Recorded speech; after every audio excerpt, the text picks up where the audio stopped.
Yun mga ka-hunter, andito na naman ako sa mga galaan.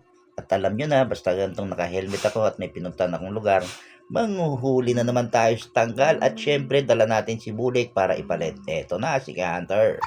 Alright, good morning mga ka-hunter. Nandito tayo ngayon sa may Santo Angel, San Pablo, Laguna.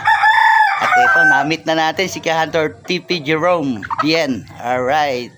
Salamat kay Idol. Alright. Pasyal. At ito po ang sinadya po natin dito mga ka-hunter.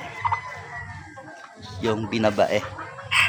Kapalit ni Bulik. Ayan si Bulik. So ayun. Magbabago tayo. Palitan natin si Bulik ng binabae. Ayan po yung binabae na bantam. At ayun naman si Bulik. Tara, pasyalan natin yung mga labuyo ni ka-hunter. Sige. Tingnan natin yung magagandang labuyo ni ka-hunter. Idol na yan ako. Baitang ang boses. Hindi mo? Maalis. Babaita ang boses niyan? Baitang. Magbabaitang. Parang maghahagdan-hagdan. Oo. Purong pulang-pulang pa, no? Talagang katapangan na niya. Si Pisoy, Idol. Yan yung maraming nilulunod. Ito, may isa pa dito. Yan, pang out daw niya to mga ka-hunter. Ito yung kanyang mga pangate. Si Bulag. Ito daw si Bulag. At yun si Tisoy. Dami na daw huli yan, si Tisoy. Ilang huli na yan bro? 39 na. Aba, 39 na raw po ang huli.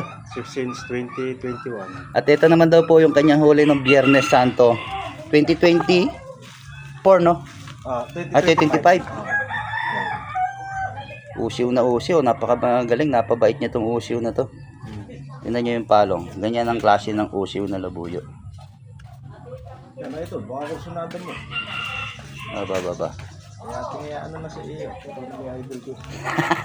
Kursunatan mo lang yan. Eh, Biyernes Santo mo na huli eh. Oo, Biyernes Santo yan. Bibidyo ako Idol. Alright. Mukhang ibibigay sa atin si Biyernes Santo ah. Thank you. Idol na really walang kaso. Ari po ay si, ano pangalan to? Biyernes Santo? Biyernes Santo. Huli po ito ni ka-hunter TP Jerome nung April. Biyernes Santo 2025. Ayan. Tingnan nyo po yung tsura. Usiw na usiw po siya. Mabait sa'yo Idol. Ang bait na mga ka-hunter. Talagang gusto niyang umalis dito So, sa akin. mukhang gusto sumama sa akin. Patagaytay. Alright.